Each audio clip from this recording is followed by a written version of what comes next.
Anaa sa 7 ka mga lalaki sa Cagayan de Oro City ug Don Carlos Bukidnon nga benepisyaryo pa sa social amelioration program sa DSWD gipangdakop human nag-inom. Dugang detalye sa report ni Cyril Chavez. Priso sila Claver Lamongo o Archer Bacala. Human maaktuhan sa kapulisan sa Makabalan sa Cagayan de Oro City nga gainom sa pampublikong lugar bisan pa man ginabawal subay sa ginapatumang community quarantine.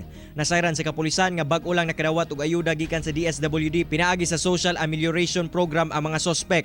Apan inay ipalit og pangkonsumo, gipalit na hinuon og makahubog nga ilim nun. Human madawati ang government fund, gipalit na yun sa substance nga beverage makahubog.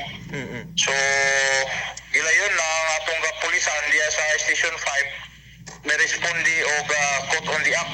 Samtang sa Poblasyon Sur, Don Carlos Bukidnon, nasakpan ang 5 ka mga lalaking nag-inom luyo sa enhanced community quarantine sa probinsya. Gila mga dinakpan nga sila Ron M. Nas, John Brian Sayan, Ian Verosoza, Donald Parohinog o Ronald Patulilid. Benepisyaryo gyapon sa SAP sa DSWD ang mga dinakpan kinsa nakadawat og tag 6,000 pesos matag usa. Ginaandam na ang kasong ipasaka batok sa mga dinakpan. Kauban si James Yap sa kamera. Ako, si Cyril Chavez para sa One Mindanao.